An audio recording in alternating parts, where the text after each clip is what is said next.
Тоа е Скопје, гужва, нервози и лош начин на живот. Меѓутоа тоа може да го подобрите бидејќи во Скопје и во сите македонски градови во нивната близина имате планини каде што можете постојано да рекреирате. Потребно е да направите само мала инвестиција во велосипед и да уживате во возењето. За жал дури сега почна да се менуваат работите кон подобро. Луѓето се загрижени за своето здравје и се повеќе прибегнуваат кон применување на разни спортови.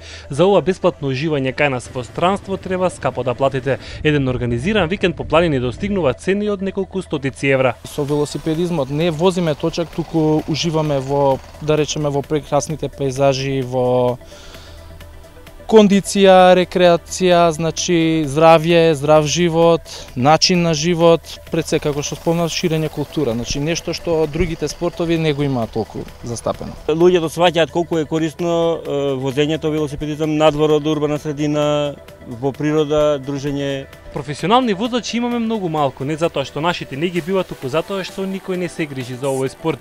Се сведува само на ентузијазам. Значи постои професионализам, меѓутоа тоа е на многу ниско ниво.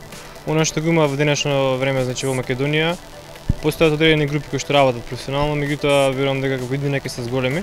И затоа ние имаме иницијатива летово направена, тоа е Вело Европа 2009. На таа иницијатива најпрво сакаме рекреативниот карактер да го подигнеме, она љубопитност кон младите луѓе. И верувам дека тоа ќе успееме да го направиме и попатно би се зголемила и желбата, верувам, за професионализам. Така, што е потребно за еден професионалец велосипедист?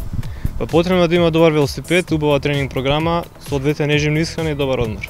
Така, колку чини, значи скап ли е велосипедизмот кога веќе е професионален? Овој спорт е прилично скап, меѓутоа во однос на тоа што може да го пружи за државата, значи во однос на резултатите што може да ги дадат, постојат големи потенцијали кај нас.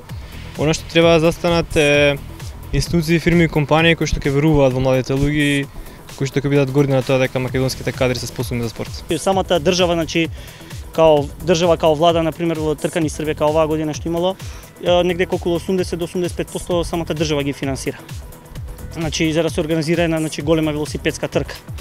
Кои се идеални патеки, најдобри патеки блиски на Скопје кои што можат и рекреативно да се возат и колку на нив може да се сретнат велосипедисти?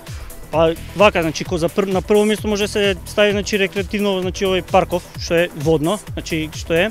Друго, значи убава опција, мислам, патека е добра кој што може да се иде, значи од кај, на пример, од Скопје на кај Драчево се врти десно, значи на кај Марков манастир, Козјак натаму, кој што таму има помалце сообраќај. Значи тука мислам и самата патека е многу убава и природа пред се. За влюбените во екстремната авантура планините се вистинското место, а Скопје на само неколку километри има такви планини на кои сите може да ги задоволат своите потреби. Да возите по патеките на водно, да го доживеете адреналинот, треба навистина да имате добар велосипед, добро подготвен со навистина квалитетни делови, бидејќи овдека и најмалата грешка може скапа да ве чини. Колку поризично, толку подобро. Ваквото возење слободно може да се каже дека е за најподготвените, за оние кои постојано ја бркаат границата на дозволеното. Помладата генерација продосар видео со обичен велосипеди се тоа да го прави. Од кога ќе им пукне рам дел од велосипедите кои ќе се испокршат, веќе доаѓаат на поквалитетен велосипед. Вложувањето во велосипед е големо, а придобивките што се добива од него се исто така големи. Во област на здравјето, рекреацијата и секако само со него можете да осетите голем адреналин.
Македонија има прекрасни планини и патеки на кои што можете да уживате и за среќа. Скопјани имаат и патеката покрај Кеот на Вардар, меѓутоа за жал поголемиот дел од машката популација на Кеот доаѓа само да ги рекреира своите очи.